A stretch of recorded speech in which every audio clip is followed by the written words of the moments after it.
Peter Obi is now their greatest nightmare. In truth, there is no peace for the wicked, says Father Kelvin.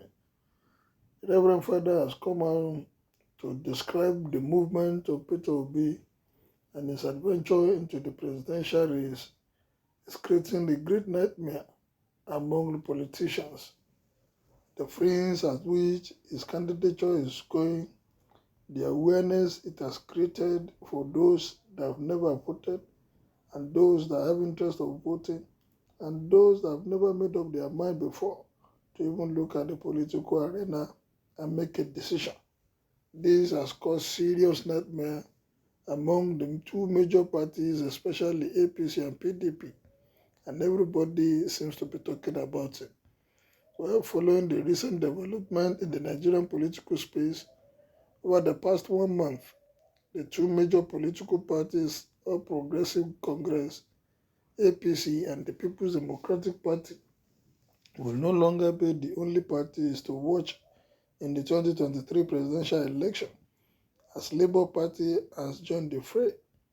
So, since former Anambra State Governor Peter Obi joined the Labour Party on the 27th of May 2022 and clinched the party's 2023 presidential ticket, 3 days later, he has been a household name in Nigeria, as he has revitalized the political zeal of many Nigerians and also won their hearts.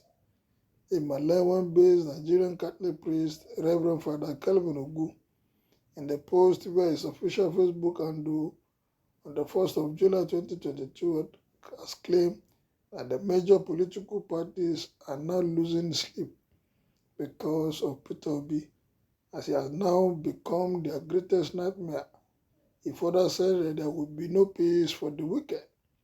In Reverend Father Kelvin Ogu's word, Peter Obi is now their greatest nightmare.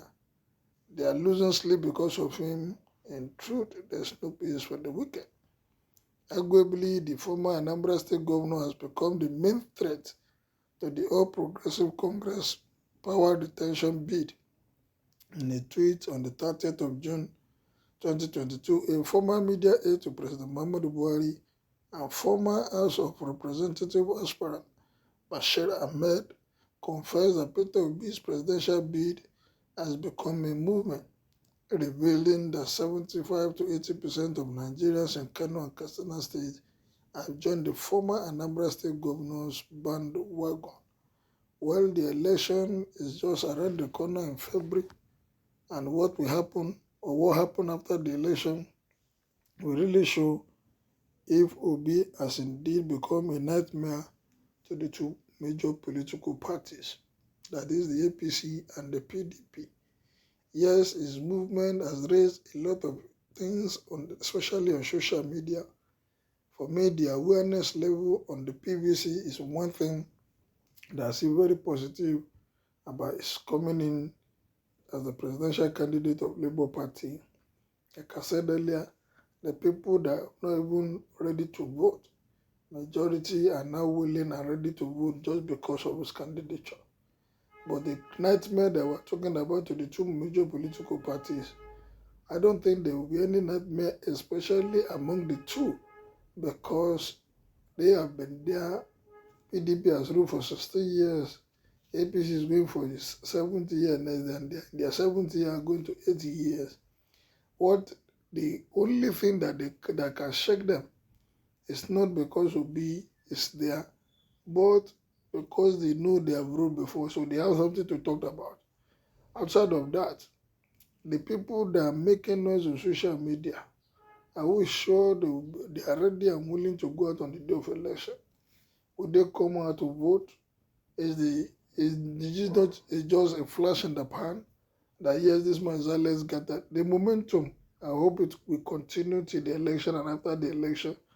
And again, what happens if he didn't get to become the president of this country? These are possibilities, because election is not, in this country, you cannot say this is the way. Somebody can just come and change the table between these two major political parties.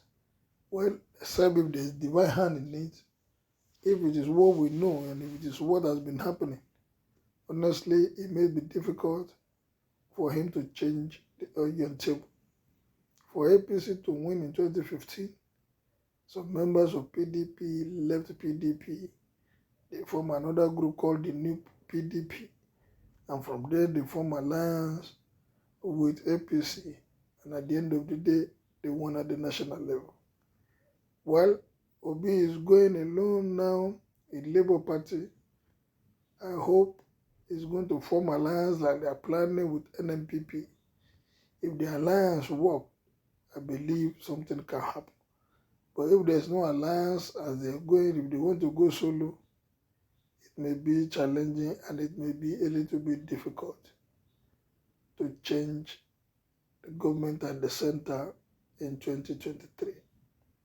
But if there are alliances and there are people of like minds coming together and ready to push, it is doable. But what is your take on this comment by Father Kelvin in Malawi saying Obi is not the greatest nightmare to APC and PDP? Kindly make your opinion known as you subscribe to my page. Thank you, good day, and God bless.